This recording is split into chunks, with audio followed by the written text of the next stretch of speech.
بسم اللہ الرحمن الرحیم۔ دیکھتی آنکھوں اور سنتے کانوں کو روحانی سکون 786 میں میری طرف سے السلام علیکم ورحمۃ اللہ وبرکاتہ۔ یہ بات طے ہے کہ رمضان المبارک کے روزے 2 ہجری میں فرض ہوئے اور اس کے احکام 2-3 سالوں میں مکمل ہوئے، جیسا کہ قرآن مجید فرقان حمید میں سورہ بقرہ کا رکوع 23 خود اشارہ کر رہا ہے کہ اس کی آیات میں نزول کا فصل موجود ہے۔ اب 2 ہجری کے رمضان المبارک سے آپ علیہ السلام کے وصال مبارک تک، یعنی ربیع الاول 11 ہجری تک، ماہ سیام 9 مرتبہ آپ علیہ السلام کے حیات طیبہ میں آئے ہیں۔ یہ 9 ماہ سیام آپ علیہ السلام نے کیسے اور کن حالات میں گزارے اور اپنے ساتھیوں صحابہ کرام کی کیا تربیت فرمائی اور کیا پیغام دیا، وہ سیرت النبی علیہ السلام کی کتابوں کے حوالے سے دیکھتے ہیں۔ رمضان المبارک 2 ہجری یہ پہلا ماہ سیام ہے۔ بڑے ذوق و شوق سے مدینہ منورہ میں اس عبادت کا آغاز ہوا اور اس کا اہتمام کیا گیا۔ ساتھ ہی مکے میں جو وادی نخلہ میں مہم حضرت عبداللہ بن جہش رضی اللہ تعالیٰ عنہ کی سرکردگی میں روانہ کی تھی اور ان کے ہاتھوں 1 رجب 2 ہجری کو ایک کافر مارا گیا، اس کے اثرات اور رد عمل مکے میں جاری تھا۔ وہ نبی کریم علیہ السلام اس پہ کڑی نگاہ رکھے ہوئے تھے۔ حضرت ابو سفیان کی زیر قیادت جو قافلہ ملک شام جا رہا تھا، جمادی الاول 2 ہجری مطابق نومبر 625 میں اس کے تعاقب کے لیے ایک مہم روانہ کر چکے تھے۔ اب وہ قافلہ بھی واپس آ رہا تھا، اس کی اطلاعات تھیں اور قریش بھی جوش انتقام میں جل بھن کر جنگی تیاریوں میں مصروف تھے کہ آپ علیہ السلام رمضان المبارک کے دوسرے ہفتے میں 313 جانصاروں کو ساتھ لے کر نہایت کلیل تیاری کے ساتھ قافلے کا راستہ روکنے کا ارادہ کر کے مدینے سے نکلے، اور اس سفر میں ہی اللہ تعالی نے فتح کا وعدہ فرمایا اور آپ اپنی تدبیر سے اہل ایمان اور کافروں کو بدر پہنچا دیا، جہاں اللہ تبارک و تعالی نے تاریخی فتح دے کر یوم بدر کو ایام اللہ میں سے اہم دن بنا دیا۔ یہ واقعہ 17 رمضان المبارک کا ہے۔ گویا یہ پہلا رمضان المبارک جنگ بدر کی پیش قدمی اور جنگ کے بعد کے حالات سے نمٹتے گزر گیا۔ مسلمانوں کی پہلی عید بدر کی شاندار کامیابی، سورہ روم میں موعود یہود و نصارہ کی فتح کی خوشخبری کا مدینہ پہنچنا اور بدر کی فتح پر آس پاس کے علاقوں سے تہنیتی وفود کے جلوہ میں گزاری۔ رمضان المبارک کی 3 ہجری رمضان المبارک 3 ہجری آپ علیہ السلام اور آپ علیہ السلام کے صحابہ نے مدینہ میں گزارا۔ اس دوران قریش کی سال بھر کی جنگی تیاریوں کی تکمیل کی اطلاع آ رہی تھی اور رسول کریم علیہ السلام اپنے اصحاب کے ساتھ مشوروں میں وقت گزار رہے تھے کہ یک آپ علیہ السلام کو ایک قاصد کے ذریعے مکے سے 3000 افراد کے لشکر کی روانگی کی اطلاع ملی، جو بھرپور تیاریوں کے ساتھ روانہ تھا۔ آپ علیہ السلام نے تحمل سے مشورے کیے اور دفاعی اور جنگی منصوبہ بندی بنائی۔ عید الفطر اسی منصوبہ بندی میں گزاری۔ قریش کا لشکر کا 6 شوال 3 ہجری کو مدینہ اترا۔ آپ علیہ السلام نے صحابہ کے ساتھ باہر نکل کر رات گزاری اور 7 شوال 3 ہجری کو جنگ احد کا دن ہے۔ یہ دن یوں بھی بہت اہم ہے کہ آپ علیہ السلام زخمی ہوئے اور زبین مبارک پر تشریف لائے اور آپ علیہ السلام کے مبارک دندان شہید ہوئے۔ اس جنگ میں 70 مسلمانوں نے جام شہادت نوش کیا، جن میں حضرت سید الشہداء امیر حمزہ، حضرت مصعب بن عمیر اور حضرت حنظلہ رضوان اللہ تعالی علیہم اجمعین بھی شامل تھے۔ ان حالات میں شوال 3 ہجری میں رسول کریم علیہ السلام کی سب سے چھوٹی صاحبزادی حضرت خاتون جنت فاطمۃ الزہرا سلام اللہ علیہا کا نکاح حضرت سیدنا علی المرتضیٰ رضی اللہ تعالی عنہ سے ہوا۔ رمضان المبارک 4 ہجری شعبان 4 ہجری میں کفار کے عہد کے مطابق ایک معرکہ پیش آیا جسے غزوہ بدر دوئم کہتے ہیں۔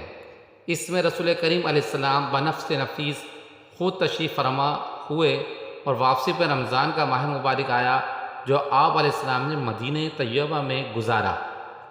رمضان المبارک 5 ہجری الرحیق المختوم کے مؤلف مولانا صفی الرحمن مبارک پوری کے بقول غزوہ احزاب شوال 5 ہجری میں پیش آیا۔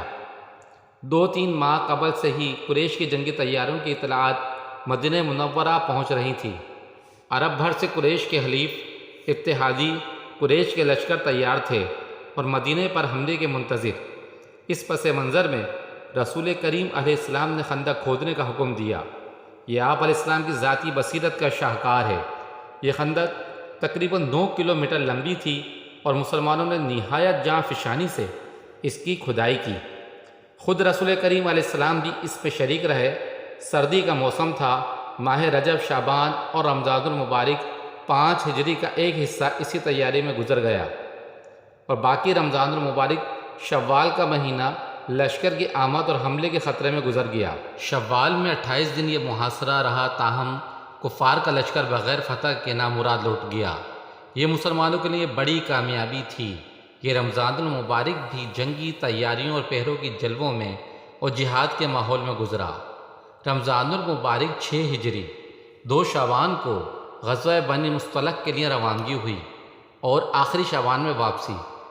اسی غزوے میں حضرت امی عائشہ صدیقہ رضی اللہ تعالیٰ عنہ پر قذف کا واقعہ پیش آیا، جس سے 40 روز تک آپ علیہ السلام گھریلو معاملات میں منافقین کے رویوں کی وجہ سے سنگین کیفیت سے دوچار رہے۔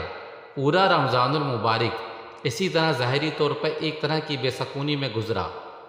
رمضان المبارک 7 ہجری صلح حدیبیہ کے موقع پر مسلمان عمرہ نہیں کر پائے تھے، اس لیے قضاء عمرے کے لیے 7 ہجری میں روانگی ہوئی۔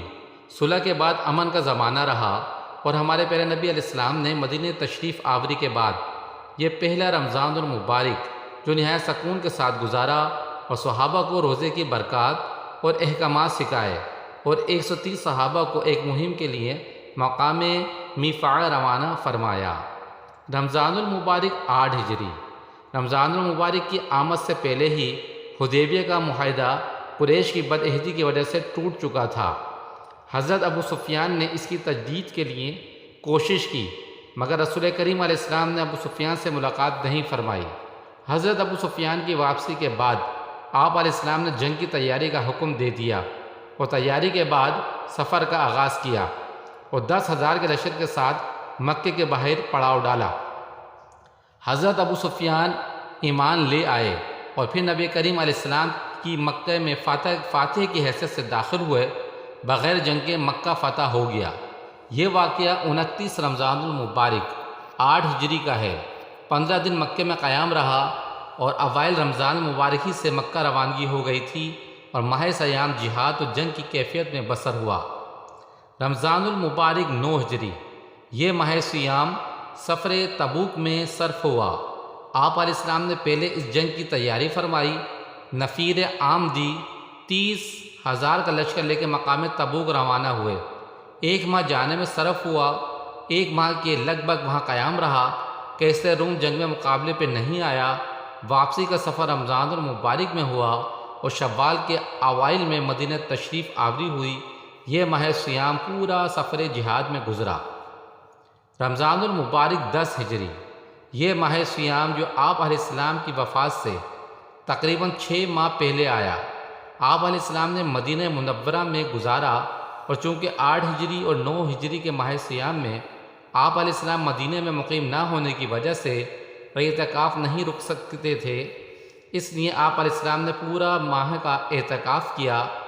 کاش آج ہمارے سارے مسلمان بھائیوں کا رمضان المبارک گزارنے اور اس کے برکات کے حصول کا ہدف ہمارے آقا حضرت محمد صلی اللہ علیہ وسلم کے نقش مبارک قدم پر صحابہ کرام کی اتباع میں جہاد کا شوق و جذبہ اجاگر کرتا ہی ہو جائے تو شاید اس سے امت مسلمہ کی تقدیر بدل جائے۔ والسلام علیکم ورحمۃ اللہ وبرکاتہ۔